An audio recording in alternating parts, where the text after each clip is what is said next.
Bonsoir à tous et à toutes, bienvenue chez Carib. On est très heureux d'accueillir ce soir Sébastien Lapac.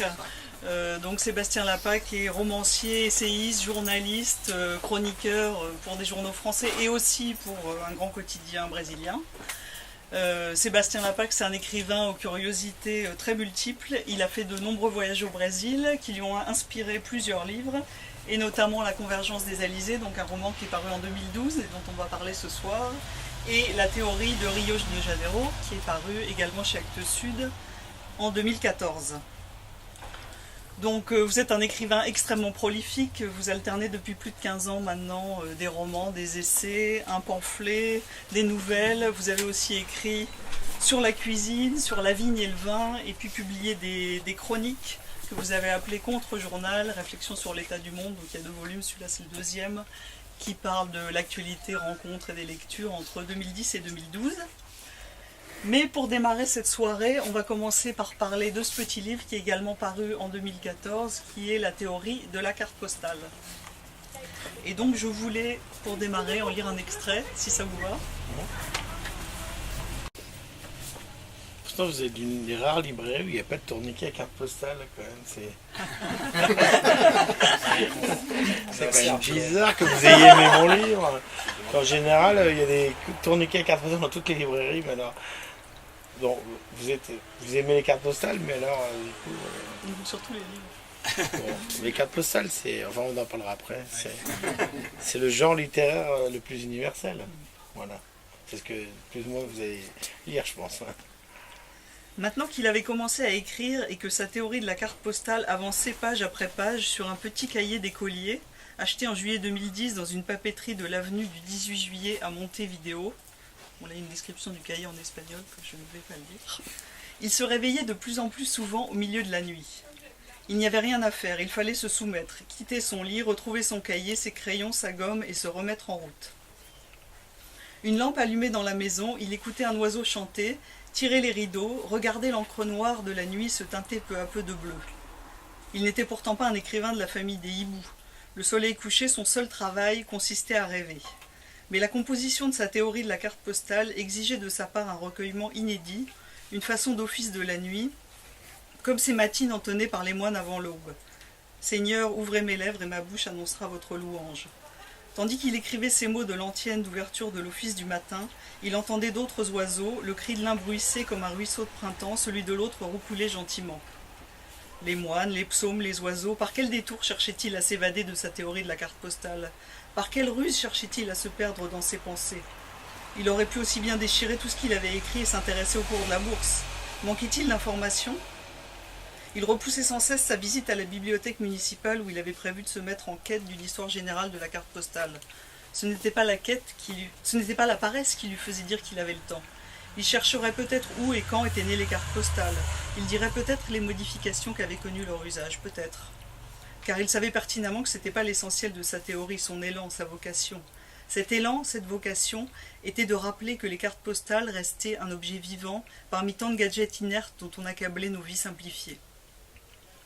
Au recto d'une carte représentant l'église Sainte-Gudule de Bruxelles, affranchie le 14 août 1906, quelques mots d'une écriture féminine. Envoyez-moi des cartes postales, vous me ferez toujours plaisir, et une simple date, aujourd'hui. La carte postale, c'était donc les mots alliés avec la vie. Dans l'empire de la marchandise, c'était l'amour et l'amitié tracés en belles lettres avec la main. Le bonheur et la beauté racontés avec de l'encre et du papier. C'était mieux qu'un objet vivant, c'était de la matière organique. Les limiers de la police scientifique, à qui tous leurs instruments électroniques permettaient de recenser le patrimoine génétique de l'expéditeur, en portaient témoignage. Malgré toutes les préventions de notre monde, de perfection hygiénique, destructeurs de boîtes aux lettres et dévoreurs d'enfance, une carte postale, c'était aussi de la sueur et des larmes. Au recto, on ne reconnaissait pas simplement les pleins et les déliés d'une belle écriture, on retrouvait le tremblement d'une main, l'émotion au bout des doigts, la peur, les délices, l'espérance, la folie, vivant, bien vivant. Et il y avait le timbre collé avec de la salive, dépositaire du souffle de l'expéditeur, comme un baiser. Bah oui, merci d'avoir choisi ce passage, parce que c'était évidemment l'idée du livre, c'est que... L'idée, non, c'est pas une idée, hein, puisque ça c'est le début du livre, on ne fait pas livre avec des idées, avec des images, mais en fait, on est un peu intimidé d'écrire. On est dans un monde qui devient de moins en moins littéraire. On n'ose plus vraiment écrire. Et donc, surtout quand on est dans une librairie, on se dit merde, j'arriverai jamais, je sais pas à écrire. Le soleil se lève aussi, comme ça, je suis même pas au niveau. Pourtant, Hemingway, c'est facile. Faulkner, ça le faisait rigoler. Il n'utilise jamais de mots compliqués. Mais non, c'était la chose qui est décrite dans ce passage, c'est que la carte postale, quand on a une mentalité littéraire, finalement, c'est quand même quelque chose de quotidien, enfin peut-être pas quotidien, de familier. On peut renouer avec un usage littéraire du monde, raconter une histoire. Et c'est vrai que on a tendance à dire bon bah c'est fini, on a dans un monde où il faut envoyer des SMS, ceux qui aiment les livres comme nous sont des dinosaures. Et j'ai regardé que les cartes postales, sauf dans cette librairie, étrangement d'ailleurs, je comprends pas. Non mais il y en a partout en fait. Souvent dans les librairies, mais voilà, et en fait c'est pas très très difficile. Et alors, oui, on en a. Non mais il y en a, ouais, elles sont où d'ailleurs. C'est pas des vraies cartes postales. Et ouais, t'aurais pu faire une espèce de truc spécial pour ma tenue, mais... Et donc, en fait, l'idée de... Enfin voilà, c'était... en fait c'est assez simple, c'est une espèce d'art poétique portatif, hein, c'est ce qui est exprimé, c'est pas très dur, en fait, ce que je voulais exprimer, c'est que la difficulté pour un écrivain de se lancer dans l'écriture de guerre et paix, s'il s'appelle Tolstoï, finalement est la même que celle de se lancer dans l'écriture d'une carte postale, quoi. C'est assez émouvant, quoi. Finalement, tu te dis... finalement, je suis pas très loin de Tolstoï quand j'écris une carte postale. Et donc, il faut plonger, quoi. Et donc voilà, il y a ce geste. Voilà, donc c'était. Et en fait, moi, je suis assez frappé que la carte postale reste un objet. Bon, alors, je cite les chiffres. Hein, et puis il y en a vraiment partout, sauf ici. Et non, mais c'est quand même. Je crois que j'ai 300 millions de cartes postales envoyées achetées. Alors, est-ce que les gens écrivent vraiment un texte très littéraire dessus? Non. Alors, c'est un peu une petite méthode aussi, mon livre. Hein. Comment, quand on n'a pas envie de savoir ce qu'on écrit dans les cartes postales, faire. Bon, par exemple, vous prenez un petit livre d'Hemingway, par exemple, lui, au moins, Paris est une fête, a priori, il y a du bon à toutes les pages. Hein. On va regarder. Alors, pas dur, hein, on pique chez les autres. Scott Fitzgerald nous avait invité à déjeuner avec sa femme. Non, c'est pas bon ça. Ouais, non, voilà. Mais en ce temps-là, vous n'aviez vraiment pas besoin de grand-chose. Et même la pâte de lapin était superflue, mais il était réconfortant de la sentir dans votre poche. Voilà, parfait. Comme quoi. Donc il y a aussi l'usage de la citation, hein, sur lequel j'insiste beaucoup. C'est que dans le pire des cas, si on ne sait pas quoi écrire, je trouve qu'une citation sur une carte postale, c'est un cadeau à un ami ou une amie qu'on envoie. Voilà, donc c'était quand même... Alors, il y en a une très bien justement dans la théorie qui on n'est pas sérieux quand on écrit des cartes postales. Ouais, voilà. Ouais. Et Pastiche de notre ami Rimbaud, mais... Et vous dites au début que vous aviez d'autres projets, peut-être plus grands, plus signifiants, etc. Et que celui-là, il s'est imposé. Ouais, non, c'est vrai parce que il y a un côté lampe à incendie, lance à incendie, quoi. Tu te dis, personne ne veut plus lire de livres. Tu te dis, putain, je vais me casser le cul à écrire ça, par exemple, plus personne va le lire. Ça, putain, il me faut 5 ans pour écrire ça, je l'écris avec mon sang, et en plus, il n'y a aucun critique littéraire sur la place de Paris qui daigne lire ce livre. Michel Déon va encore dire, le copain de Jérôme, que je suis un ivrogne. Donc, j'ai écrit ça. Donc, tu vois, tu te dis, bah, faut aller à la simplicité, quoi. Et alors justement, le livre, il est écrit au passé, enfin à l'imparfait ou plus que parfait, sauf à la fin où il y a... elle est au futur. C'est l'apocalypse, ça. Ça, c'est mon côté Saint-Jean, quoi. Donc, c'est mon côté chrétien, ça. Non, mais qui remonte un peu la surface. Enfin, chrétien en plus, chrétien des derniers temps, là. Chrétien de la fin du monde, là. Tout s'effondre. Justement, est-ce que Est-ce que c'est un hommage à des belles choses qui sont en train de disparaître ou est-ce que c'est de traquer des signes Non, d'espoir non. parce que les gens continuent à s'envoyer des cartes postales? Non, c'est aussi, c'est aussi le côté Fernando Pessoa, le cinquième empire. Il y a des sermons de Antonio Vieira qui sont écrits comme ça au futur. Et c'est aussi l'idée du cinquième empire, c'est-à-dire l'idée de la boucle éternelle, quoi, tu vois. C'est-à-dire que t'écris au futur, dans le futur et le passé, en fait, tu vois.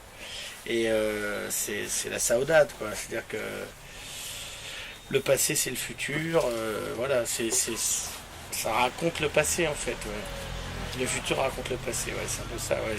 C'est l'idée de, ouais, Fernando Pessoa, Antonio Vieira, Dominique Deroux dans le cinquième empire, voilà, c'est le retour éternel lui-même, ouais. Voilà. Bon, c'est pas Nietzsche, hein. Pour moi c'est plutôt les Portugais. Ouais. Non, mais c'était bien d'écrire au futur parce que le futur c'est le passé en fait. Ouais. Voilà, c'est simple, non? C'est clair, net et précis. Et alors la forme finalement c'est un livre poids léger, quoi. C'est un livre assez qui se lit un peu comme une rêverie poétique et en même temps le sujet il est sérieux. Ouais, bah la forme, elle s'est imposée d'elle-même. J'ai pas, j'aurais dû venir avec mon petit cahier pour vous le montrer. Ouais. Non, j'ai écrit à la main sur mon petit Mais cahier. ma question c'est Acheté à Montevideo. Ouais. Pourquoi l'avoir appelé théorie? Parce que c'est un oxymore à la fois, et puis c'est théorie dans les deux sens du mot. Théorie dans le sens contraire de la pratique, c'est-à-dire abstraction, et en même temps au sens grec, une procession vers un sanctuaire. Voilà. Donc c'est aussi une procession, un ensemble de choses qui arrivent vers un endroit aimé. Hein, tu te souviens de ça dans tes études en Hippocagne? Bon bah alors c'est bon. Donc il y a une deuxième théorie. Alors celle-là, elle est encore plus, c'est alors à Rio c'est simple, c'est la farandole, la carnaval, la bacchanale, là c'est simple au moins à Rio. Okay. Il y a une phrase que j'aime beaucoup au début de ce livre, il y en a beaucoup, qui est « Pourquoi l'impression qui remontait à son premier voyage au Brésil s'obstinait-elle en lui de connaître cette ville depuis toujours ?» Donc j'ai dit en introduction que vous étiez un familier du Brésil, c'est le sujet de plusieurs livres. Et ce livre-là, c'est vraiment 100 pages de bonheur consacrées à Rio de Janeiro. C'est sous forme de flânerie, et vous dites que la ville de Rio, elle reste irrationnelle, poétique, pas complètement soumise à l'empire de la marchandise, au divertissement. C'était pas mal de le faire quand même au moment de la Coupe du Monde. Hein. Parce que même si avec Jérôme et toi, Nicolas, on regarde comme des supporters abrutis les matchs dans le bar d'à côté, on a lu Debord, Baudrillard et on est capable de critiquer. Oui, c'est... On a lu Debord, non, on est capable de faire une critique de l'aspect spectaculaire marchand de la Coupe du Monde. Et non, c'était intéressant cette ville est vraiment très très belle, très émouvante. Il y a vraiment un truc qui me touche beaucoup au Brésil, et tous ceux qui y sont allés l'ont vu ici, il y a un continuum entre la culture populaire et la culture savante. Donc là, en ce moment, ils sont en train de mettre en place, en avant leur culture populaire, les strings des filles, la musique, le football, et en même temps, il n'y a pas de rupture. Parce que si tu tires un fil de toutes ces... Et donc en fait, bon bah voilà, je me suis dit, il faut que... Si j'ai quelque chose à dire sur le Brésil, bonjour. Ça fait longtemps que je t'ai pas vu à Marseille, toi. Tu vas bien? Bon, Sébastien. Tout de bon. Et en fait, je me suis dit, il faut l'exprimer maintenant et assez vite parce que... voilà. Parce qu'il y avait quelque chose d'un peu réducteur sur le Brésil, mais ce qui est vraiment impressionnant au Brésil, c'est que dans la musique, ça se sent vraiment. Alors après, il y a vraiment un art d'une comment dirais-je, très précis, très raffiné, qui est là complètement écrasé par ce qu'on croit voir du Brésil aujourd'hui avec la Coupe du Monde. Et bon, alors après les Brésiliens, c'est un peu de leur faute parce qu'évidemment ils cherchent à montrer ce qu'il y a de plus vendeur dans leur pays, parce que c'est quand même un pays du Sud qui a toute une tradition de domination coloniale, ils veulent se libérer de ça. Et donc malheureusement, tout ce qu'il y a de meilleur dans leur culture ne se voit pas. Donc on a l'impression que c'est quand même assez trivial. Et moi j'ai voulu écrire ce livre qui est une promenade dans Rio, mêlant les deux, quoi, où il y a les deux, parce qu'en fait en même temps, moi ça me plaît bien aussi la culture populaire brésilienne. Donc moi le côté trivial, les Tonga et Wayana, les buts de la Seleção, moi ça me plaît aussi. J'aurais dû mettre un maillot d'ailleurs. Moi ça me gêne pas du tout, j'aime bien tout, quoi. Si les Brésiliens sont capables vraiment de vivre les deux en même temps, c'est un pays où la culture reste quelque chose d'assez unifié. Chez nous, c'est complètement cloisonné, quoi. La culture populaire, il faudrait me dire une chanson populaire écrite, si, par Michel Houellebecq, peut-être, et encore, c'est pas une chanson populaire, c'est écrit. Qu'est-ce qui est écrit, quel grand écrivain ou poète est capable d'écrire une chanson populaire, hein? Alors c'est d'ailleurs assez troublant parce que quand tu parles aux chanteurs brésiliens, ils te parlent toujours de la chanson française des années 60, quoi. Voilà. Parce que tu vois, le dernier âge d'or, quoi.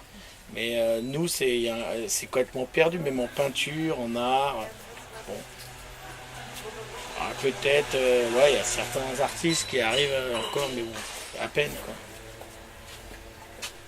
Vous voulez en lire un passage? Non, c'est toi qui le dis. C'est moi qui le dis. Les Brésiliens n'aimaient pas la routine. Toujours, alors je ne sais pas prononcer, désolé, sur la Linha Vermelha, Bon, la ligne rouge, donc c'est une route qui relie deux parties de Rio. Toujours dans un taxi, il s'en souvint, s'émerveillant de la situation singulière de Rio. La vieille capitale était établie sur une avancée rocheuse, au relief tourmenté dans l'océan Atlantique, pleine d'escarpements et de soudaines coupures. Une forme à laquelle l'homme avait mis la main dès la fin du XIXe siècle en important du sable pour créer des plages, en effectuant des travaux de remblai et en perçant des tunnels sous les montagnes, mais une forme à laquelle, au bout du compte, il avait dû se soumettre. La nature ici n'avait jamais complètement renoncé à ses privilèges. Rio n'était pas une ville faite pour les architectes en quête d'ordre logique et de perfection géométrique.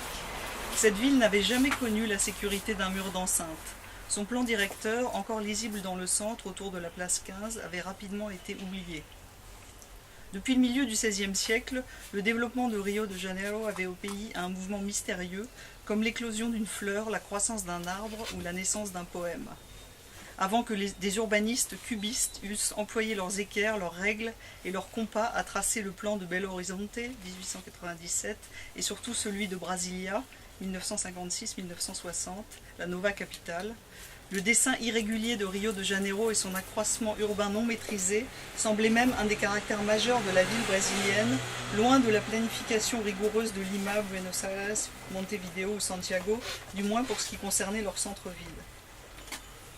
Dieu n'a pas fait le ciel en damier d'étoiles, s'exclamait le jésuite Antonio Vieira, héros du droit des Indiens dans le Brésil du XVIIe siècle, dans un fameux sermon. Cette formule exprimait les singularités de l'âme lusitaine. Issus d'un peuple de semeurs et non de carleurs, les colons portugais ne respectèrent jamais l'intention initiale de faire des villes en damier, à l'inverse de ce qu'on vit dans les vice-royaumes de la couronne de Castille. À la logique du quadrillage, ils préférèrent toujours celle de l'éparpillement. Il suffisait de regarder Rio. Dans l'avion, il avait eu tout le loisir de relire Racine du Brésil. Il avait souligné une forte page dans laquelle Sergio Buarque de Holanda explique que la forme de la ville brésilienne exprime un état d'âme.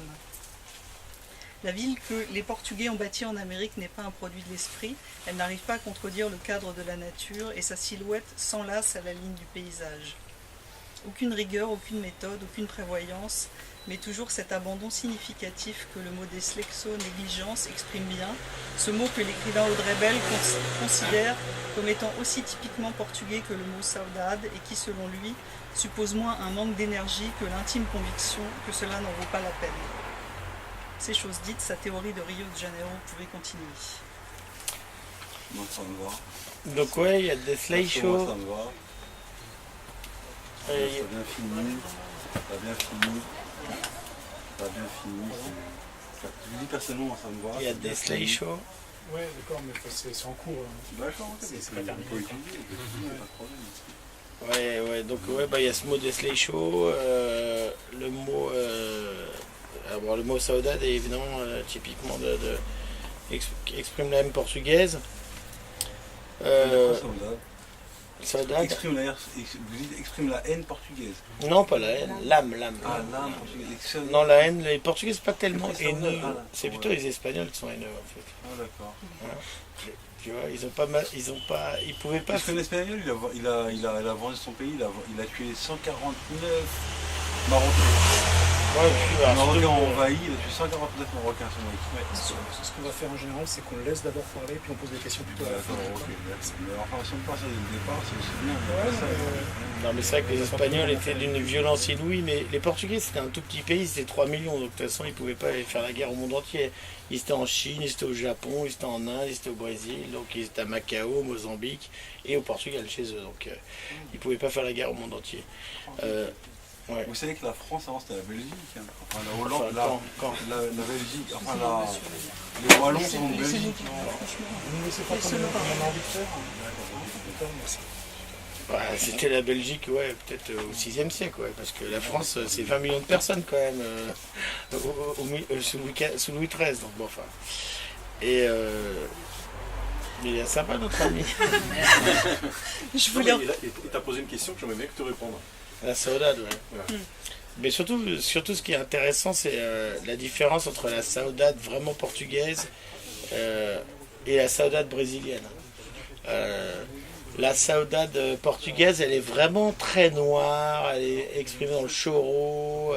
C'est vraiment l'idée d'un empire perdu, à mon avis. Pour comprendre la saudade portugaise, j'ai choro, il faut fado. Et en fait, il faut plus penser à la Grèce, à l'idée d'un empire perdu, que au Brésil. Tu vois. En fait, finalement, au Rebetico, tu as tous ces chants complètement de retour, de retour impossible. Hein. La nostalgie, c'est être dans la douleur de ne pas être de retour. Et donc, la nostalgie portugaise, elle est quand même assez sombre, assez noire chez Fernando Pessoa. Le Brésil, c'est un peu différent. Il y a l'idée d'un avenir toujours promis et toujours repoussé, qui n'arrive jamais en fait. Même maintenant, d'ailleurs, ce qui se passe avec les manifestations, avec Lula, finalement Lula c'est une sorte de sébastianiste de gauche. Hein, oui, tu vois, il y a une espèce de promesse qui n'arrive jamais en fait. Tu vois, il y a quelque chose qui est promis et finalement, donc le Brésil c'est plutôt l'avenir qui n'arrive jamais. Alors que la saudade portugaise, c'est le passé qui ne revient jamais. Sébastianisme. Ah ouais, ça, le sébastianisme. Ouais. Mais il y a un sébastianisme brésilien qui est un peu différent. Et Lula est une forme de sébastianisme malgré tout. Mais sauveur du peuple, mais il sauve rien du tout en fait. Et il sauve une partie du peuple, mais pas tout le peuple. Donc en fait, c'est ça la différence. Je pense que le Brésil est, mais d'une manière folle, tourné vers l'avenir. L'absence de protection des monuments. Alors que le Portugal est lui au contraire vraiment tourné vers le passé. C'est une obligation. Voilà. Les Brésiliens c'est fou quoi, ils protègent rien. Tu vois, les œuvres d'art elles pourrissent dans des trucs, ils s'en occupent pas, les peintures par exemple, il n'y a pas de musée, enfin c'est fou quoi. C'est le plus grand peintre brésilien du XXe siècle, c'est Tarsila Amaral. C'est des Argentins qui ont acheté les toiles et elles sont au musée des Beaux-Arts de Buenos Aires, tu vois. Super, ouais. Voilà. J'avais une question par rapport à ce sentiment de familiarité, parce que c'est un thème qui revient, qu'on voit aussi dans le court voyage équinoxial. Oui, mais ça c'est une chose vachement importante, c'était une blague que j'avais, enfin c'est pas une blague d'ailleurs, les blagues sont toujours des choses vraies. Je regardais le match avec un député de droite bien facho, comment il s'appelait, ouais. Et on regardait en fait en 2002, je crois, Brésil-Allemagne. Et en fait, on était dans un hôtel et tout le monde était pour le Brésil. Et il était énervé en fait. Enfin, vous voyez, 1-0 pour le Brésil, 2-0. Et là, il commence à dire, ouais, tout le monde à la fin du match, ouais, super et tout. Enfin, il y a quelques Allemands dans un coin, il dit, allez vous faire foutre, putain, on vous emmerde. Et là, il se ressort, il dit, ouais, enfin, on est quand même tous européens. Je dis non, mais moi je me sens mieux à Buenos Aires, oui, et à Rio de Janeiro qu'à Hambourg. Je dis n'importe quoi. Bah, j'ai dit c'est ça la familiarité, tu vois, je te réponds. Et tu vois, il comprenait pas, ça l'énervait, lui, quoi, c'est vraiment la droite de l'UMP quand même, qu'on soit si peu européen, qu'on soit tellement amoureux de l'Amérique du Sud, qu'on soit si bronzé finalement dans le fond. Ça l'a énervé. Comme quoi, on avait raison, c'est ça la familiarité. C'est pourquoi quand tu vas dans un bar, si tu vois un match Brésil-Allemagne, tout le monde est pour le Brésil. Mais là, tu peux recommencer, là, tu peux faire une expérience. Hein. Costa Rica, Russie, tu vas voir, tout le monde est pour le Costa Rica. C'est bizarre, hein. C'est bizarre, c'est ça la familiarité. On est les latins quand même, non? Bon voilà, c'est simple. Alors, les choses sont dites. Parce que justement, dans ce livre-là, vous allez en Guyane explorer c'est un livre le long de la route transamazonienne. Explorer les racines historiques, essayer de trouver une source à cette familiarité. Ouais, nous on est. Disons que, alors pour dire la vérité, attends, on va dire la vérité, c'est que nous en fait, les Français, on a raté notre colonisation au Brésil. Donc du coup, elle paraît cool. Parce que si on avait réussi, ça serait comme en Algérie, ils ne nous aimeraient pas. Donc on a fait des petits ports. Donc ce que je raconte ou d'autres ont raconté, par exemple Ruffin dans Rouge Brésil, à Rio, apparemment à Santa Catarina, avant les Portugais peut-être même. Mais bon, peu importe. Et apparemment les marins normands savaient carrément rentrer dans la bouche de l'Amazone en 1588. Mais bon. De Honfleur s'appellera Jérôme en bon normand. Mais ça, c'est pas sûr. Victor Cousin, non pas Victor Cousin, j'ai oublié son nom, Jean Cousin, soi-disant, était rentré. Bon. Et donc, nous, on a fait toujours une petite colonisation de comptoir, foireuse. Et donc, du coup, ça passait pour la colonisation. Et en fait, quand il y a eu la fin de l'Empire portugais, donc 1822, la colonisation française est devenue une espèce de mythe de la colonisation heureuse, mais c'est un peu la même chose en Floride ou au Canada, hein. Hyper humaniste, discutant avec les gens, échangeant avec les Indiens, donnant des pièces d'or contre des colis fichés, n'étant pas du tout, alors que les autres rentraient à l'intérieur, massacraient tout le monde, te construisaient des églises et tout ça, et baptisaient à la lance à incendie. Donc nous on est passé pour les mecs super cool, donc c'était un peu un mythe. Et c'est vrai que, en fait, ce que je raconte un peu dans ce livre, nous, on avait un peu... Et en fait, quand on se prenait au Brésil, dans tous ces endroits, il y a le mythe, il y a des personnes qui me racontent ça. Ah, ici, c'était la France équinoxiale, avant, c'était mieux. Voilà. Donc c'est un peu l'échec de notre colonisation. Mais en même temps, ça m'a fait penser à un truc, et ça approfondit mon admiration pour les Capétiens, c'est-à-dire que cette politique de comptoir où on rentre jamais à l'intérieur, contrairement à ce qu'on a fait en Algérie, qui est la bêtise absolue, fait que éternellement tu passes pour le mec cool. Tu te mets juste un comptoir à l'intérieur, t'échanges, puis les gens disent ils sont cool et tout, par contre tu rentres en profondeur, tu fais chier tout le monde, ce qu'on a fait en Algérie, grâce à ça. Super intelligent. Il y a un très bon livre là-dessus, d'ailleurs, c'est les socialistes saint-simoniens, d'ailleurs, qui sont à l'origine de cette connerie. Après, quand tu sors, tu passes pour un mec qui a emmerdé tout le monde pendant un siècle. Voilà. C'est dit, mais en plus c'est vrai.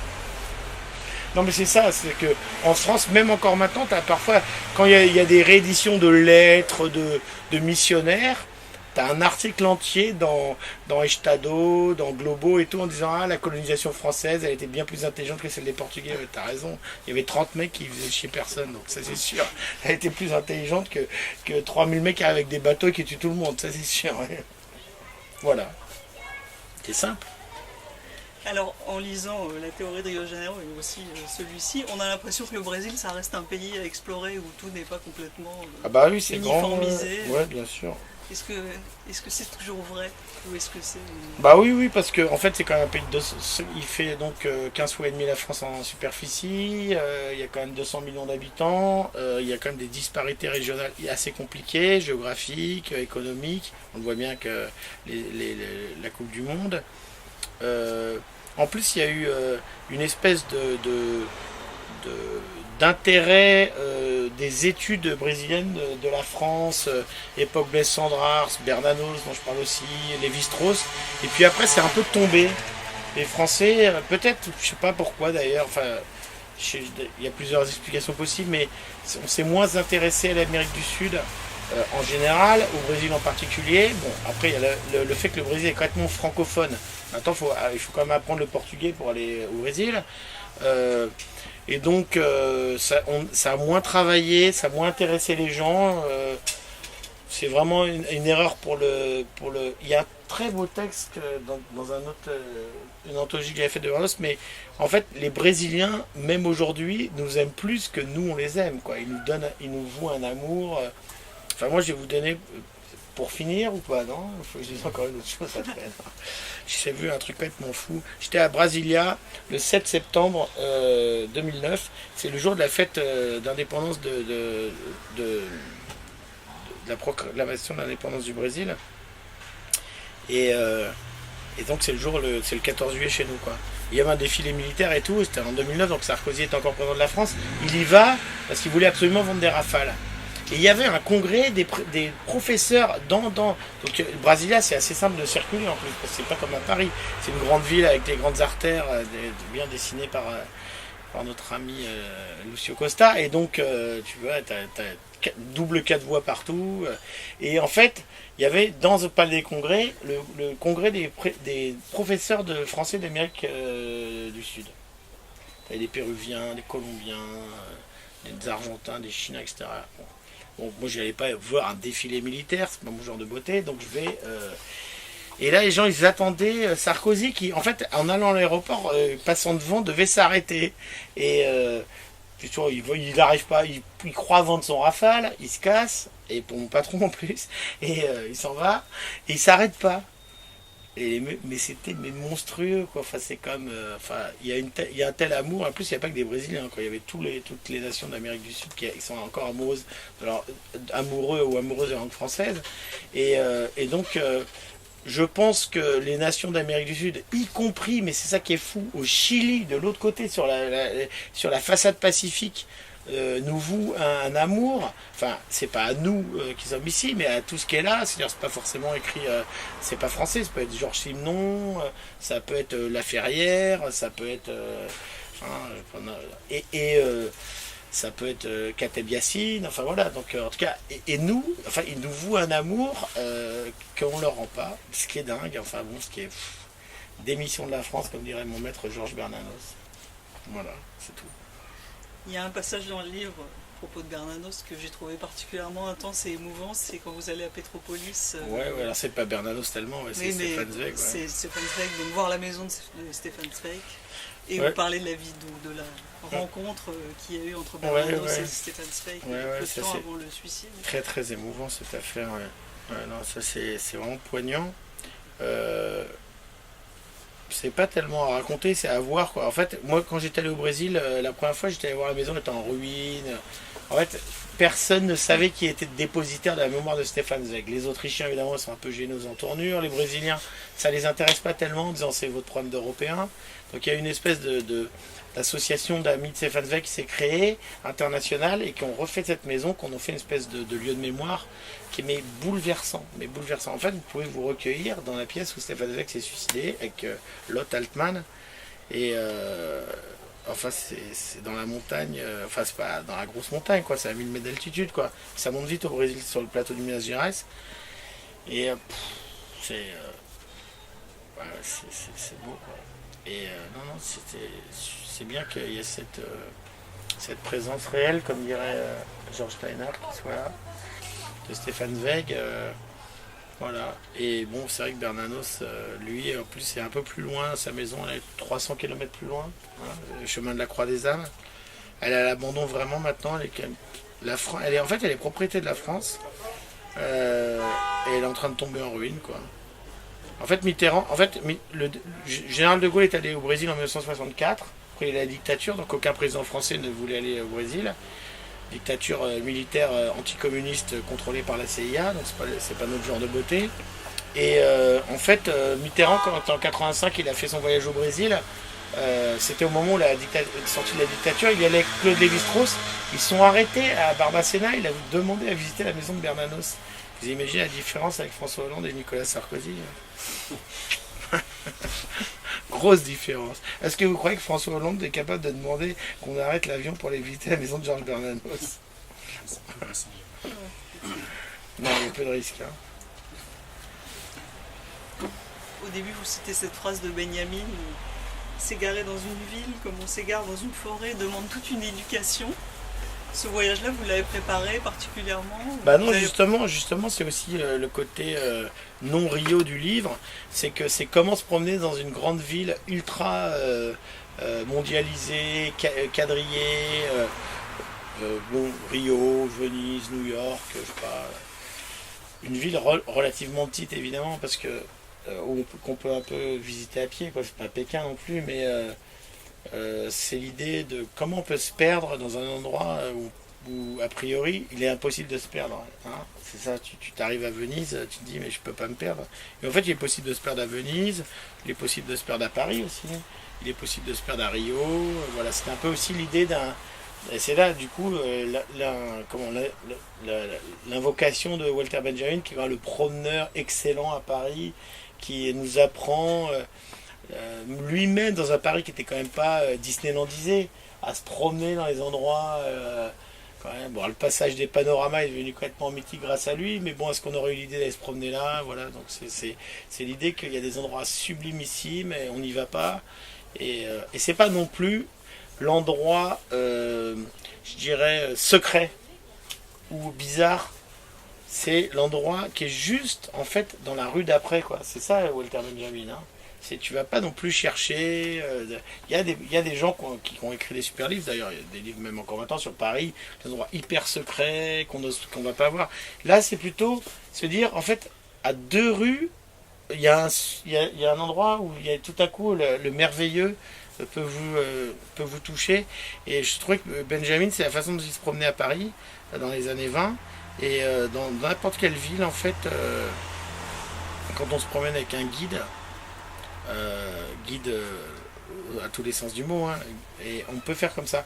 Et mon idée, c'était un peu justement de proposer une promenade en disant, je connais bien cette ville, dire voilà, il suffit de faire 2 rues, hop, vous avez un endroit, tout d'un coup vous êtes et ça peut être à deux rues du pain de sucre, à 2 rues du Corcovado, à 2 rues de Copacabana. C'est pas secret, c'est juste l'idée qu'il faut savoir faire un pas de plus pour accéder à une espèce de mystère.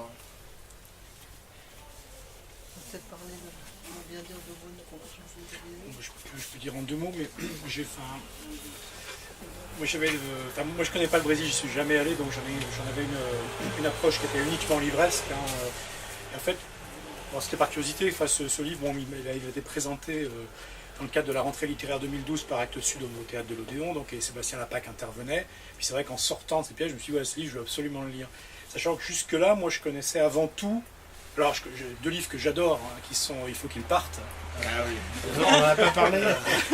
Et puis, Il est déjà parti. et puis le Petit Lapac des 20 copains, qui est aussi un livre que j'aime beaucoup. Rien à voir pourtant. Mais au départ, moi c'était surtout Les Barricades Mystérieuses, qui était le tout premier que j'avais lu, qui est un polar, et qui est un polar auquel j'étais particulièrement sensible, mais je fais un petit détour par là pour parler des Convergences des Élysées, parce que pour moi il y a une correspondance. Bien sûr. Ouais. Dans Les Barricades Mystérieuses, et c'est pas un hasard que ça soit préfacé par Frédéric Fajardi, il y a cette chose qui est assez rare, je trouve, dans le polar de genre, hein, en France, mais ailleurs aussi, c'est qu'il y a une capacité à saisir quelqu'un qui est ordinaire, qui n'est pas un homme du métier, donc qui n'est pas un policier, qui n'est pas un détective, qui est vous et moi, quoi, un peu avec son intellect qui est ce qu'il est, sa sensibilité, et qui se trouve plongé dans la merde, et il va bien falloir s'en sortir.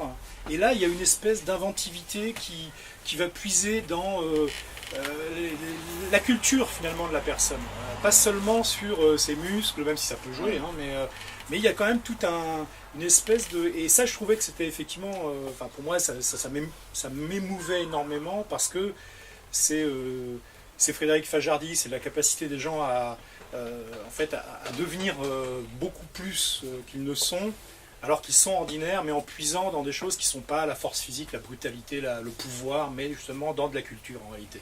Et ça, moi, j'adore. Mais donc, du coup, La Convergence des Élysées, je trouvais que le personnage central, qui est lui un Brésilien dont la petite amie a disparu, en lui laissant... c'est assez fajardien, c'est vrai, j'ai pas pensé.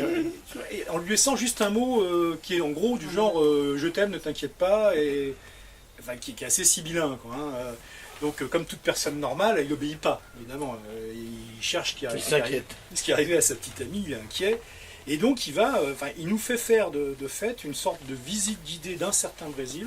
Alors, moi, j'ai adoré parce que, pourquoi fondamentalement? Parce qu'on a on n'est ni justement dans le Brésil de la favela, ni dans le Brésil des oligarques. Enfin, Un peu.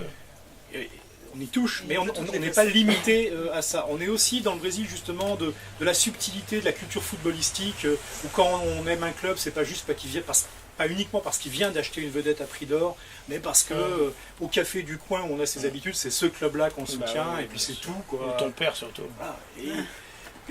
Ou ton père. Hein. Et il y a tout un enchevêtrement justement T'as de pas, niveaux. pas le droit de choisir, tu sais. Et voilà, je trouve qu'il n'y a pas énormément de livres qui arrivent à marier en fait culture très populaire et culture très savante, parce qu'on va aussi invoquer les pères fondateurs de la littérature brésilienne. Il y a un passage où on parle de Machado de Assis qui est magnifique. Enfin, et voilà, et ça fait une combinaison. Et quand je suis sorti de ce livre, je me suis dit, ouais, ben voilà, ça c'est comme ça que j'avais envie qu'on me raconte le Brésil. Et c'est même pas un Brésilien qui le fait, quoi. Donc c'est magnifique, quoi. Donc moi je vous dis. Ce livre, il faut le lire si vous ne l'avez pas déjà lu. Bah moi j'ai parlé c'est vrai que... Il faut aller au Brésil aussi surtout. Ouais, Ah oui, non bien mais sûr. moi j'ai parlé que de ce que je connaissais, donc c'est vrai que j'ai pas parlé de tous les Brésils. C'est vrai que c'est plutôt dans un milieu de classe moyenne, petite classe moyenne. Après effectivement t'as un peu les oligarques. J'ai pas voulu mettre en scène les favelas violentes, genre El Marron, celle où ce qu'on voit dans Cidade de Deus. Je suis quand même allé de temps en temps me promener dans les favelas, mais je te raconterai pas que je suis avec des trafiquants de drogue. Donc j'ai pas voulu non plus. Après c'est une reconstitution très imaginée. Enfin, ouais, voilà, j'ai pas voulu parler de ce que je savais pas, donc j'ai parlé de ce que je connaissais. Donc effectivement, déjà c'est pour ça que c'est pas les favelas méchantes. Ça existe quand même. Hein, c'est pas parce que c'est pas dans mon livre que ça n'existe pas, mais c'est assez loin de Rio en fait. Là c'est le Rio, un peu le centre, comme si je racontais les. Bon, en fait finalement. Tu parles du polar, Benacquista, Pénac, tu vois, ce qui a été moi quand j'avais 15-20 ans, mon école, quoi, hein, Fajardi, Manchette. Et donc tu racontes un peu ce que tu connais, c'est quand même pas non plus une littérature des marges. Pour la petite histoire, il y a 10 jours, on avait ici un auteur brésilien de Belém, qui est Edir Augusto, qui lui en fait a eu pour l'instant 2 polars traduits en français.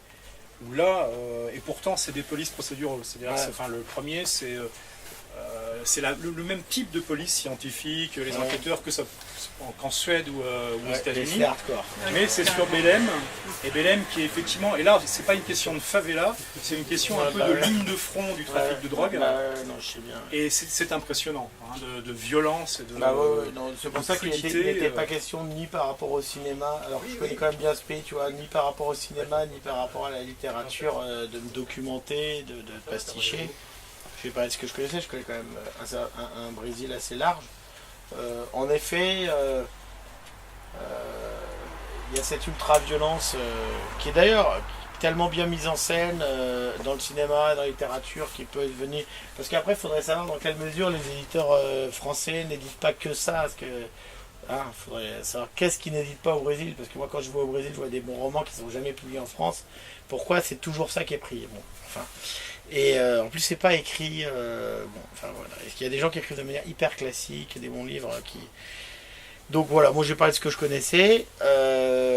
C'est vrai que l'histoire de Fajardi c'est bien vu parce que on disait le roman policier c'est du point de vue du policier, le thriller c'est du point de vue de la victime, et le roman noir c'est du point de vue qui est ni policier ni victime, hein, c'est ça.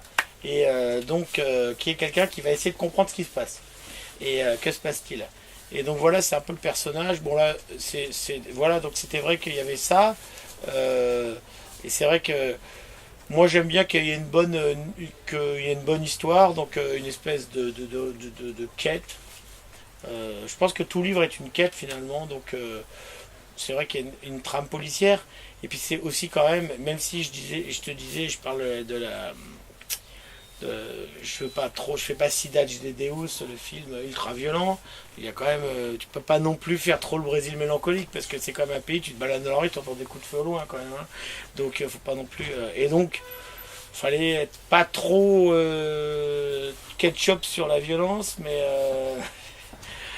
en même temps voilà. Donc je trouvais que c'était pas mal d'utiliser une forme un peu crypto-policière qui est pas vraiment policière d'ailleurs. Au bout du compte, elle n'est pas policière du tout.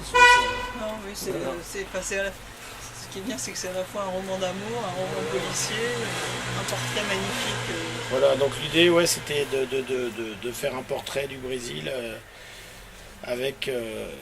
En fait, j'avais commencé ce livre avec un personnage français qui est arrivé au Brésil et qui... En fait, le personnage dont je parle, qui cherche son ami qui a disparu, est un Français.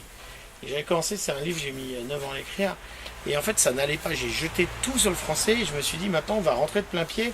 Parce que je pensais au Sandrars, tu vois, j'y pense toujours, comme quoi, de Or ou de Rome, tu vois, où en fait, finalement, tu mets, pour parler d'un pays que tu as aimé ou d'une zone, puisqu'on ne sait pas exactement où se passent les romans de Sandrars, mais enfin, dans une espèce de à la Tintin, de République centrale un peu imaginaire, je les mets de plein pied, je le mets de plein... Ouais, voilà, c'est ça, ouais. Je le mets de plein pied, je dis, j'enlève tout ce qui est français et je recommence tout. Et en fait, j'ai fait... voilà, j'ai mis en scène ce personnage français, pas français, brésilien, j'ai enlevé ce français et je me dis, je recommence tout, hop. Et voilà, de mettre en scène que des Brésiliens, ça m'a paru plus convenir à la narration que j'avais eu envie de faire. Alors effectivement, après on va dire, ouais, c'est quand même bizarre de faire ça. Pourquoi ne pas, logiquement, puisque moi je suis écrivain en langue française, pourquoi c'est pas un Français qui regarde le Brésil? Bon, je sais pas, ça s'est défini comme ça, je sais pas, c'est raté ou réussi, on verra ça. Ce qui n'empêche pas une très belle incursion des Argentins via l'Uruguay. Ah oui, parce oui, qu'il y a quand même un... Mais il y a l'Uruguay aussi, il faut Oui, parler de l'Uruguay. il y a quand même Borges et Bioy Casares qui finissent par jouer un rôle extrêmement important dans cette quête. Ah bah oui, oui, bien sûr. Ça, c'est beau. Puis l'Uruguay, c'est très important pour moi quand même. Donc, même s'ils sont nuls au foot en ce moment, j'espère qu'ils vont réussir à niquer les zombies. Situation délicate. C'est ce soir qu'ils jouent? Non. Et ça a commencé comment, C'est l'Espagne. votre histoire d'amour avec le Brésil? Bah ça c'était Bernanos, ouais, j'avais écrit ce livre. J'ai fait une enquête sur Bernanos qui a séjourné entre 1938 et 1945 au Brésil. J'ai écrit ce premier livre, ensuite j'ai écrit ce deuxième, ensuite j'ai écrit ce troisième, ensuite ce quatrième, voilà. Après je passe à autre chose, la Chine. C'est le match de Brésil. Est-ce que vous avez des questions pour Sébastien Lapin? Vous pouvez, hein. J'aurais une, par exemple. Ouais. Par exemple. Par exemple, j'ai eu. Ça c'est bien plusieurs. Par exemple. Est-ce que tu quoi, bon, puisque tu as écrit un petit bouquin sur Rio que je n'ai pas encore le plaisir de lire, c'est pas le cas parce qu'on est des amis depuis quelques temps. Est-ce que ton opinion par rapport à ce qui se passe aujourd'hui avec la pacification des favelas, bah, j'en parle un peu. Oui, c'est pour ça que je ne veux pas trop. Est-ce que tu crois qu'il y aura un Rio qui sera littéralement différent après les Jeux Olympiques? Ah bah ça j'en parle du coup dans le livre. C'est vrai qu'il y a toute une ambiguïté de la mise de Rio en conformité avec le tourisme de masse, donc pacification des unités de la police pacificatrice, donc les deux favelas au-dessus d'Ipanema, Rocinha, Vidigal qui sont devenus des trucs à bobo. Oui, parce que c'était tu t'achètes une qui était le plus gros trafiquant. Voilà, qui sont devenus, tu t'achètes une maison à 200 000 euros, oui. tu vois, 10 mètres carrés, 200 000 euros, et pour faire ton atelier d'artiste, ouais, non mais ça j'en parle, mais c'est déjà fait ça, c'est sûr. Et du coup, c'était aussi l'idée, je sais pas, on est toujours des tard venus, on est toujours les derniers venus, donc moi, je raconte un peu dans mon livre, je veux saisir les dernières splendeurs de Rio, mais ça se trouve dans 50 ans quelqu'un les saisira encore. En tout cas, c'est vrai que c'est effrayant ce qui est en train de se passer, c'est-à-dire que les voyous sont envoyés à 200 km de Rio. Tu vois. Tu peux encore aujourd'hui, même maintenant, aller dans des favelas comme Malemão, te promener comme un touriste. Bon, il y a 10 ans, tu étais découpé en rondelles, quoi. Donc, il y a des excursions, j'ai considéré l'autre jour, j'avais un reportage, il y a des excursions, les gens payent pour aller passer la journée dans des petits bars. Et il y a 10 ans, tu te faisais découper d'aller là-bas, quoi. Donc c'est quand même bizarre, mais bon. Mais quelque part, les populations dans les favelas, entre guillemets, pacifiées, ils ont très peur justement qu'au-delà de les Jeux Olympiques, les polices pacification partent et que tout ça revienne à nouveau aux mains des... Je sais pas, non, je crois pas. Comment il s'appelle le maire de Rio, je sais pas. du préfet? Non, je crois pas. Mais non, parce qu'à partir du moment où le mètre carré a été vendu à un tel prix, regarde ce qui se passe à Paris, ça redescend jamais. Voilà, c'est pas... Le mec sait pas que les voyous... Tu sais, ça vaut une blinde à Rocinha maintenant, donc c'est fini. Les agents immobiliers feront l'essentiel pour que ça ne retombe pas. Surtout que c'est les favelas qui sont tournés vers la baie. Non, mais les mecs sont loin, ils sont dans ils sont dans l'intérieur du pays, non. Pas du pays du Fluminense, quoi. Ils sont dans l'état de Rio. Non, je crois que Rio, c'est quand même c'est ce qu'ils ont fait. Le problème de Rio, tu le sais, c'est plus une capitale du Brésil. Donc, et c'est pas la capitale économique, il n'y a rien. Ça est devenu un énorme Disneyland, quoi. C'est ça qui énerve les gens. Et du coup, c'est ce que j'essaie de raconter, quoi. Ils sont en train de détruire cette ville qui a quand même. C'est une vieille capitale, quand même. Les Portugais sont arrivés là en 1502. Il y a toute une histoire très longue. L'indépendance, 1822. En fait, la mission artistique française. Plein de choses. Et là, ils transforment ça en Disneyland. Enfin, un peu comme Paris, rassure-toi. Voilà. Deuxième question. Sinon, on peut continuer la discussion autour d'un verre. N'hésitez pas à continuer à poser des questions à Sébastien, à acheter, à faire signer des livres. Merci beaucoup. Merci.